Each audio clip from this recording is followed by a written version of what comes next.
يا نبي السلام عليك، يا رسول سلام عليك، يا حبيب سلام عليك، صلوات الله عليك. يا نبي سلام عليك، يا رسول سلام عليك، يا حبيب سلام عليك، صلوات الله عليك. السلام عليكم ورحمة الله وبركاته. أعوذ بالله، بسم الله، الحمد لله، الصلاة والسلام على رسول الله وعلى آله وصحبه ومن والاه، ولا حول ولا قوة إلا بالله. أما بعد، لرضا الله بشفاعة رسول الله محمد صلى الله عليه وسلم ووليدنا الصالحة ولما أنه بالسلفنا الصالحون، ثم وصلنا وصلف الكتاب الشرع العباد إلى سبيل الرشاد. الفاتحة. أعوذ بالله من الشيطان الرجيم. بسم الله الرحمن الرحيم. الحمد لله رب العالمين، الرحمن الرحيم، مالك يوم الدين، إياك نعبد وإياك نستعين، اهدنا الصراط المستقيم، صراط الذين أنعمت عليهم غير المغضوب عليهم ولا الضالين. آمين. سير الأنبياء والمرسلين والصالحين والصالحين والعلماء المسلمين المخلصين وجميع الملائكة المقربين في شهر القدر. ثم خص إلى صاحب الجنة المجد والسنة المجد من نفق ونجد في تعمير المسجد. ثم خص إلى حنيت من حضروا في هذا المجد ولمن جمع حجاتين ولدين ودنيا والآخرة، وإلى جميع المساكين الرحمة، وإلى جميع الدين والتلاميذ الذين يتركون العلم أينما كانوا.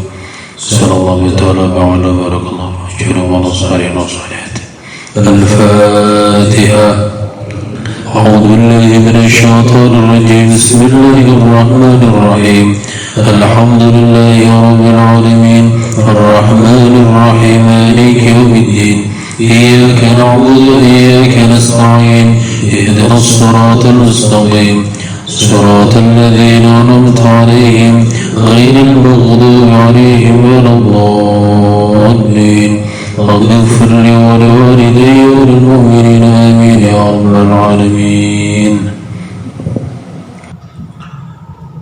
Bapak Yai, Ibu Nyai yang kita taati, Bapak Ibu hadirin wal hadirat jamaah yang kita muliakan, moga kesempatan yang saya menikah sarang-sarang puji syukur kepada Allah Subhanahu wa taala sedaya nikmat hidayah ilahi yang tansah kabarin akan umat kita sami hingga ngantos wekdal dalu menika saged hadir wonten masjid menika kangge nindakaken pinten-pinten kewajiban ugi kesunahan. Mugi sedaya ingkang kita lampahi tansah dipun tampi kalih Allah Subhanahu wa taala. Anggenipun kita thalabul ilmi dalem menika tansah ngasilaken pinten-pinten ilmu ingkang barakah manfaat maslahah fid dini wad dunya wal akhirah. Amin ya rabbal alamin. Salawat salam tansah junjungan junjungan kita Nabi Agung Muhammad sallallahu alaihi wasallam ingkang tansah kita ajeng-ajeng syafaatipun minjang wonten dinten akhir. Bapak Ibu hadirin wal hadirat rahimakumullah, moga kita lajengaken kajian kitab kita Irsyadul Ibad dumugi halaman ke 100 kali halaman 502. Bismillahirrahmanirrahim. Wa muslimu anna an-nabiy sallallahu alaihi wasallam kharaja min 'indi Juwayriyah radhiyallahu anha bukratan hina shalla subha wa hiya fi masjidha ثم رجع بعد أن أضحى وهي جالسة فقال ما زلت على الحالة التي فرضتك عليها قالت نعم فقال النبي صلى الله عليه وسلم لقد قلت بعدك 4 كلمات 3 مرات لو وزنت بما قلت منذ اليوم لوزنهن سبحان الله وبحمده عدد خلقه ورضاء نفسه وزينة عرشه ومداد كلماته. Bapak Ibu, penjelasan salajengipun riwayat saking Muslim bahwa sesungguhnya Nabi Muhammad sallallahu alaihi wasallam niku medal min indi Juwariyah saking sandingi salah satu istrinya yang bernama Juwariyah radhiyallahu anha bukratan pada satu pagi hina salat subha ketika Nabi menikah badai menghendaki menjalankan salat subuh, sedangkan Juwariyah ini fi masjidihah tetap di dalam tempat sujudnya. Rasulullah rajabata al-adha saat sambulipun menikah kanjeng Nabi kundur dalam sausi salat duha dan dia temukan Juwariyah ini tetap saja duduk di tempatnya. Jadi ceritanya katanya kanjeng Nabi ketika hendak pergi ke masjid untuk menjalankan salat subuh, kemudian istrinya tetap di tempatnya untuk sholat dan ibadah selanjutnya sampai akhirnya kanjeng Nabi menikah kundur saking sholat duha dan si istri ini tetap saja di tempat duduknya. Fakala kemudian Nabi mengatakan ma zilti alal halah alladhi faratuki Juwariyah tak sama-sama sampai orang leren-leren tingkahmu sampai saiki. Kanjeng Nabi gumunnya ditilar budal ke masjid sampai kanjeng Nabi kembali ke masjid tetap dalam kondisi seperti itu, ngamalakan ngaten apa-apa ngaten. Qalat na'am, Juwariyah menjawab nggih kanjeng Nabi. Faqala Nabi, maka berkatalah Nabi, laqad qultu, dan benar-benar aku katakan setelahmu 4 kalimat dengan dibaca 3 kali. Andaikan ini ditimbang dengan apa yang kau katakan sepanjang hari, maka akan berbanding dengan apa kau katakan. Onten kalimat 4 kalimat kalau dibaca 3 kali itu mempunyai kebaikan sebanding dengan apa yang dilakukan oleh istrinya Juwariyah kalau yang dia laksanakan sepanjang hari isu wau. Nopo bacaan niku wau subhanallah wa bihamdihi adada khalqihi wa ridha nafsihi wa zinata arsyihi wa midada kalimati. Bacaan niki dibaca 3 kali, dan ternyata aturi kanjeng Nabi mempunyai pahala, mempunyai kekuatan atau timbangan pahala yang sangat luar biasa. Ada bacaan tasbih di awalnya, ada bacaan tahmidnya, dan juga mengisyaratkan bagaimana baiknya bacaan tasbih dan tahmid itu dibandingkan adad khalqi dengan bilangan makhluknya Allah dan juga ridhonya zat Allah dan juga dengan timbangan arasnya Allah, ditambah lagi dan beberapa tinta kalimat untuk menuliskan lafaz Allah Subhanahu wa Ta'ala. Di niki ada kalimat seperti itu. Niki satu kesimpulan Bapak Ibu, kula panjenengan niku ternyata dalam beramal perlu jeli dalam artian bahwa agama kita itu mengajarkan banyak hal, dari syariat-syariat yang dicontohkan langsung Al-Quran atau juga Al-Hadis yang ternyata kadang-kadang kita temukan bacaan-bacaan pendek bacaan-bacaan yang tidak memerlukan waktu yang panjang tapi mempunyai khasiat, mempunyai pahala yang luar biasa. Kalau kita ini ngerti, paling betul kita ini nanti bisa mengamalkan hal-hal yang seperti itu. Jadi ini bukan alasan kalau kita nanti misalnya saya tidak ada waktu karena zikirnya terlalu panjang, saya nggak punya kesempatan karena waktu saya banyak sekali dan tidak ada yang longgar. Banyak zikir-zikir yang sebenarnya cukup pendek tapi mempunyai pahala yang begitu besar, dan itu kita laksanakan dengan baik. Yang paling penting Bapak Ibu, jangan pernah berhenti kita talabul ilmi, mengkaji terus di dalam diri kita ini. Monggo dipun napa nggih, kita harus laksanakan satu hal, dimantapkan dalam hal kita senantiasa merasa kurang, khususnya berkait dengan ilmunya Allah Subhanahu wa Ta'ala. Bila kita merasa kurang, maka insya Allah daya dan semangat kita untuk mencari ilmu menikah tidak akan pernah luntur, tidak akan pernah berhenti. Sebab ilmunya Allah itu sangat banyak, ilmunya Allah maha luas, dan kesempatan yang seperti itu harus kita raih dengan baik. Kapan? Kalau dalam konsep mencari ilmu, upayakan hari-hari kita berjalan menikah senantiasa kita harus mencari ilmu, senantiasa ilmunya harus bertambah. Jangan sampai hari ini dengan hari kemarin atau hari esok dengan hari ini tidak ada tambahnya. Itu termasuk orang-orang yang merugi. Tentunya Bapak Ibu bukan cuma sekedar mencari ilmunya. Setelah mencari ilmu untuk faidahnya ilmu, agar ilmu menjadi sesuatu yang berbuah, kita harus menggelorakan ilmu itu dengan amal dalam kehidupan sehari-hari. Penting kata ini. Jadi mencari ilmu dengan giat, kemudian mencoba mengamalkan ilmu yang telah didapat dengan sebaik-baiknya. Untuk apa? Untuk bekal kita menghadap Allah Subhanahu wa Ta'ala.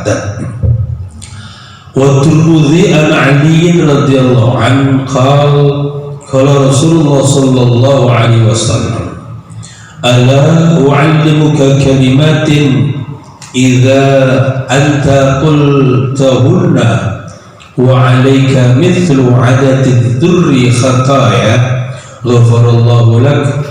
Qul la ilaha illallahul 'aliyyul 'azim, la ilaha illallah 'alimul karim, la ilaha illallah subhanallahi rabbis samawati sab'i wa rabbil 'arsyil 'azim, alhamdulillahi rabbil alamin. Iki wonten malih setunggalipun riwayat diceritakan saking Tirmidzi dari sahabat Ali radhiyallahu anhu, Kanjeng Rasul niku dawuh, Rasul berkata, ala u'allimuka, bukankah aku telah ajarkan kepada kamu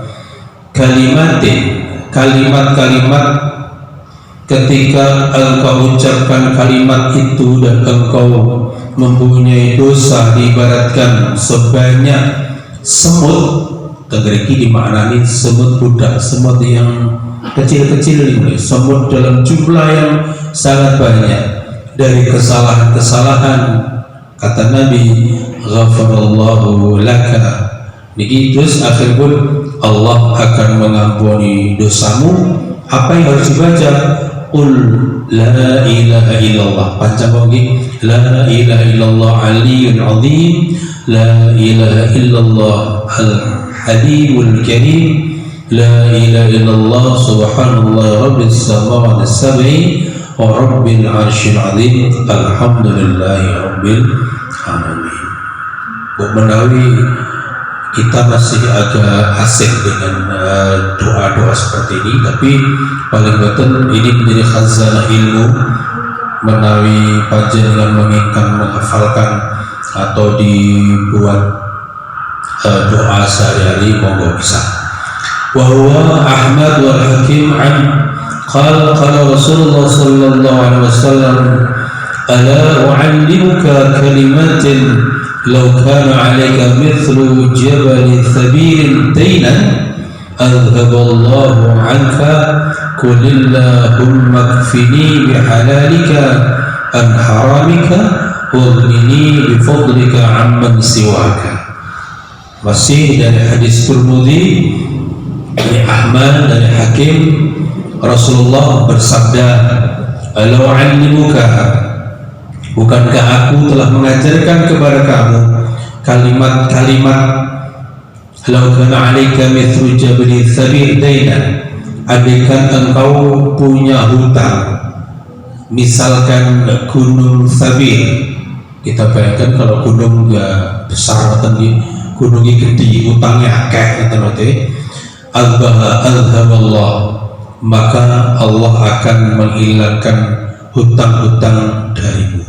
Ini berarti resep doa yang diajarkan Nabi, kalimat kalau orang mempunyai banyak hutang bisa dipraktekkan, insya Allah hutang-hutangnya akan segera terbayarkan. Yubuh dengan jalan apapun Allah akan memberikan rizki yang tak terkira dari jalan yang tidak disangka-sangka, kemudian bisa membayarkan hutang-hutangnya. Napa niku doanya? Allahumma kfini bihalalika an haramik. Ya Allah, mudah-mudahan engkau cukupi diriku bihalalika an haramik, dengan perkara-perkara, dengan rizki-rizki yang halal darimu, an haramik, dan jauh dari rizki-rizki harammu. Jadi intinya doa ini mengajarkan juga bahwa ketika berdoa kita minta kepada Allah dicukupkan rizki kita. Rizki yang seperti apa? Rizki yang halal. Kemudian dilanjutkan, mudah-mudahan dijauhkan dari rizki-rizki yang haram. Jadi lantas kita punya keinginan cuma kepengen dicukupi rezeki Allah dan tidak peduli dengan hal yang terkait halal dan haram. Kanjeng Nabi mengajarkan kalau kita ini diberi rezeki, kita ini minta rezeki, ya mintalah rezeki yang halal dan dijauhkan dari rezeki yang haram. Dengan konsekuensi apa? Dengan harapan apa? Mudah-mudahan dengan rezeki yang halal nih, dengan rezeki yang halal ini kok kita akan diberikan barakah, ditambahkan kebaikan oleh Allah Subhanahu wa Ta'ala. Nanti birangi rezeki halal barakah. Biasanya kan permintaan kita itu, ya Allah berikan kami rezeki yang halal dan barakah. Karena kadang-kadang juga muncul rezeki yang halal tapi kurang barakah.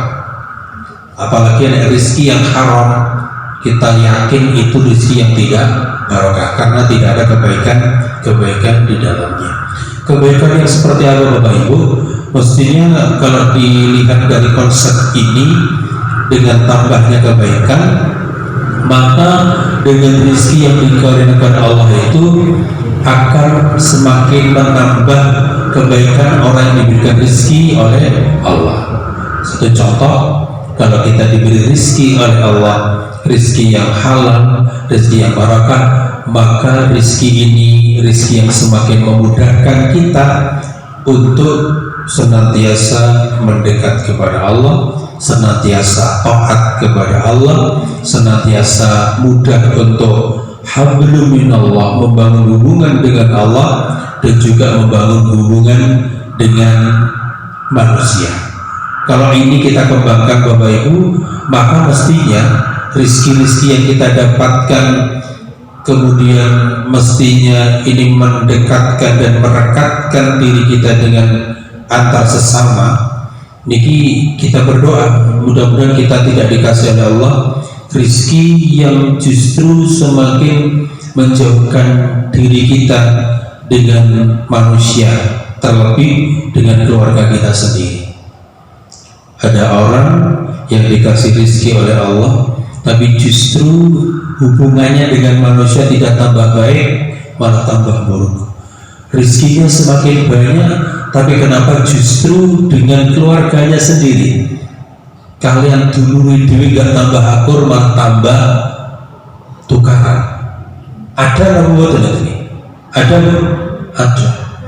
Ini maka yang patut kita pikirkan. Kalau kita berpikir jauh ini, monggo kita pikirkan, kita masukkan di dalam diri kita, kepada keluarga kita. Mungkin anak-anak kita ini dikasih tahu, diberikan penjelasan. Harta itu penting untuk urusan ibadah. Harta itu jangan sampai justru menjadikan keluarga menjadi terpisah, keluarga menjadi pecah. Karena apa? Karena contoh sangat banyak. Dengan harta kadang saudara bahkan menjadi tidak saudara, putus. Ada juga dengan harta musuh bisa menjadi seperti saudara.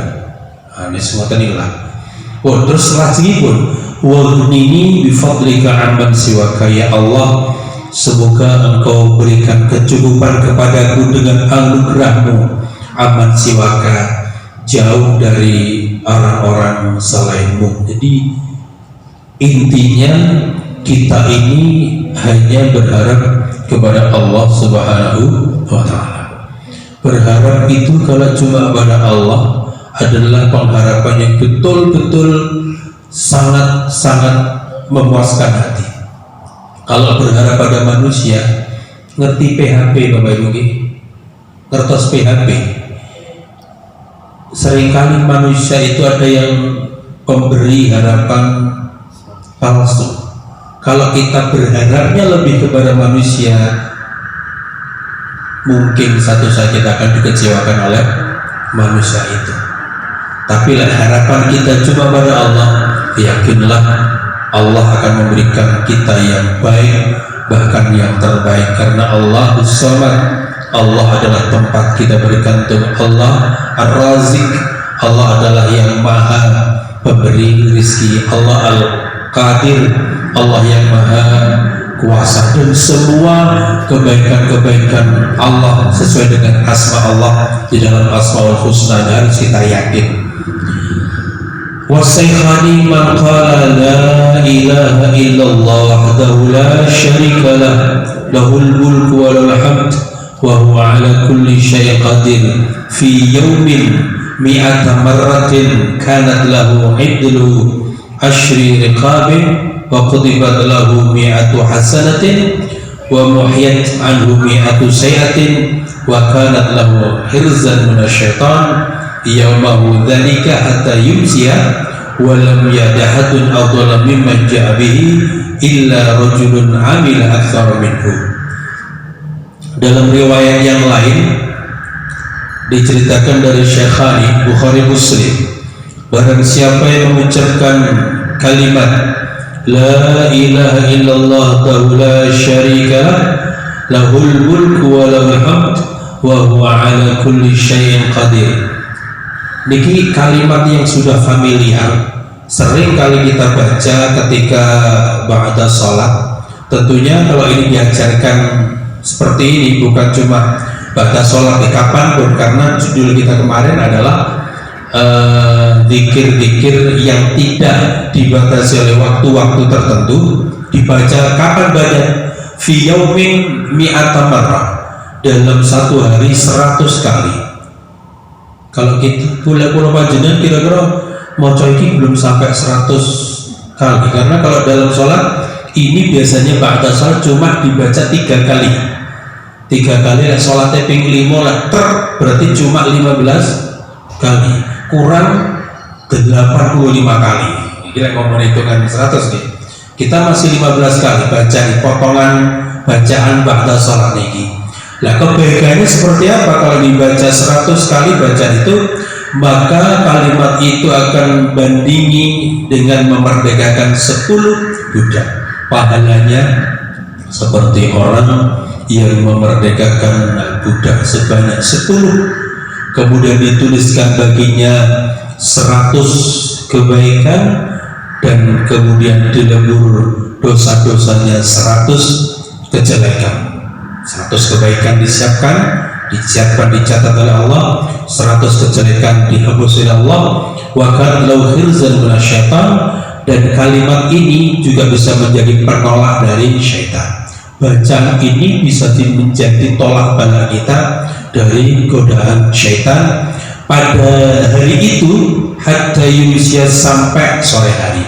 Kalaupun itu dibaca pagi hari misalnya, maka sampai sore hari kita insya Allah sesuai dengan janji Nabi, maka kita akan dijaga dari godaan syaitan. Walam ya'ti ahadun, dan tidak akan datang seorang laki-laki yang lebih utama dibandingkan laki-laki yang beramal lebih banyak dari orang itu. Jadi wong hebat lek moco ini jadi orang yang utama, kecuali kalau ada orang yang datang belakangan dan orang itu beramal lebih banyak dari orang tersebut.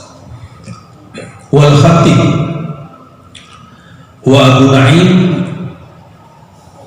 Nu'aim wa Ibnu Abdul Barr man qala fi yawmihi mi'ata marratin la ilaha illallah al-malikul haqqul mubin kana lahu amanan minal faqri wa unsan min wahsatil qabri wa fudihat lahu abwabul jannah.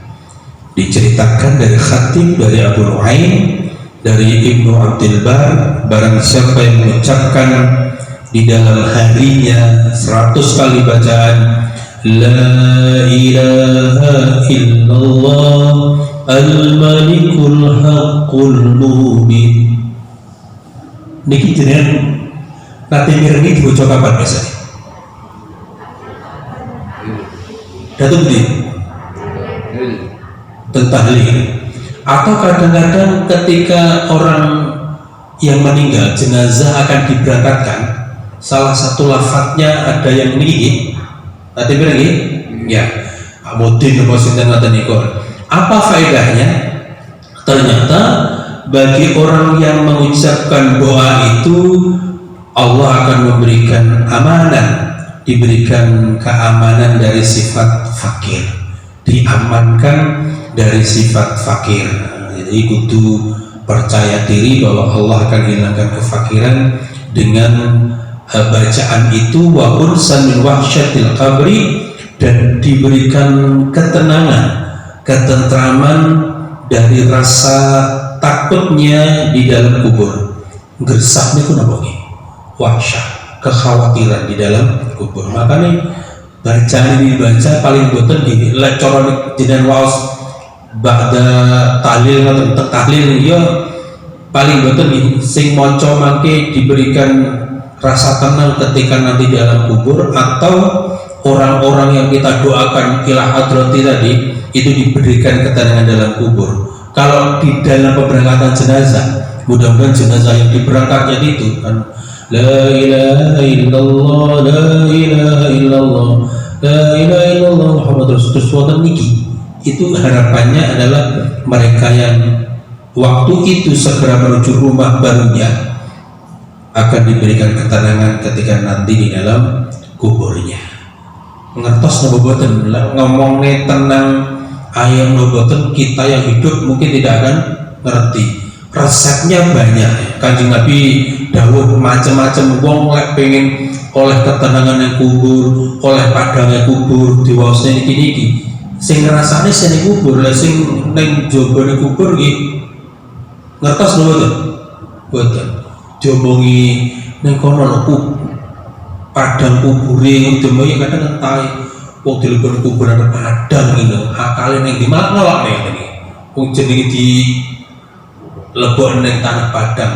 Ilmunya bukan seperti ilmu-ilmu yang kasat mata nih, bahwa banyak cerita yang mengisyaratkan Ada kubur itu diceritakan sempit, tapi bagi sebagian orang ada kubur yang terasa lapang. Ada kubur yang dikatakan penuh dengan gelap gulita, tapi ada sebagian ulama yang diceritakan itu dia merasakan dalam kubur penuh dengan terang benderangnya cahaya. Satu cerita mengatakan orang dalam kubur itu disiksa dengan siksaan yang maha dahsyat, tapi sebagian lagi diceritakan orang di dalam kubur kok tidur nyantai, nyaman seperti tidurnya pengantin baru. Nah, menurut cerita itu ini ujian untuk hal-hal yang gaib, untuk ujian yang gaib. Muttaqin, ciri khasnya orang yang bertakwa, diuji apakah kita percaya dengan cerita-cerita tentang kubur, apakah kita percaya dengan cerita-cerita hari kiamat nanti dan seterusnya. Niku yang merasakan adalah hati yang berkaitan dengan keimanan kepada Allah, bukan masalah mata yang memandang atau telinga yang mendengar, karena kita diberi kemampuan yang terbatas untuk bisa mendeteksi apapun, terutama hal-hal yang ada di dalam kubur niku. Yang terakhir, wa futihat lahu abwaabul jannah, dan Allah akan bukakan pintu surga bagi orang yang mengucapkan la ilaha illallah. Sebab kalau secara hadis niku miftahul jannah la ilaha illallah, wis terpotong di sini, ini tambah lagi al-malikul hakul mubin, maka kalimat ini adalah juga sebagai kuncinya surganya Allah Subhanahu wa ta'ala. Bapak Ibu ingkang kita muliakan, menawi makaten ingkang saged kita aturaken mugi-mugi wonten guna lan manfaatipun. Kalaupun kita belum hafal doa-doanya, paling boten penjelasan-penjelasan seputar doa ini membuka wawasan keilmuan kita dan juga semakin menambah kuat iman kita kepada Allah Subhanahu wa ta'ala di usia-usia yang 2/3 lebih. Pokoknya ini anggota jamaah ini rata-rata 40 ke atas, ini berarti kan masa-masa asya. Jadi maghrib berarti terus senging ini mingselep meter benar ada ini. Mugi-mugi semakin istiqomah akhir beribadah kepada Allah Subhanahu wa ta'ala. Kita sedaya dipujarat min husnil khatimah, amin ya rabbal alamin. Allahumma shalli wa sallim wa barik ala sayyidina Muhammad wa ala ali sayyidina Muhammad. Alhamdulillahi rabbil alamin, hamdan syakirin, hamdan na'imin, hamdan yuaffi ni'amah wa yukaffi mazida, ya rabbana lakal hamd kama yanbaghi li jalika al-karim wa dhil sultani. Allahumma rizqana fahman nabiyyin wa khidhal mursalin hamad malaikatil muqarrabin bi rahmatika ya arhamar rahimin. ربنا هب لنا من ازواجنا وذرياتنا قرة اعين واجعلنا للمتقين اماما. ربنا ظلمنا انفسنا وان لم تغفر لنا وترحمنا لنكونن من الخاسرين. ربنا آتنا في الدنيا حسنة وفي الآخرة حسنة وقنا عذاب النار. سبحان ربك رب العزة عما يصفون والسلام على المرسلين والحمد لله رب العالمين. الفاتحة. أعوذ بالله من الشيطان الرجيم.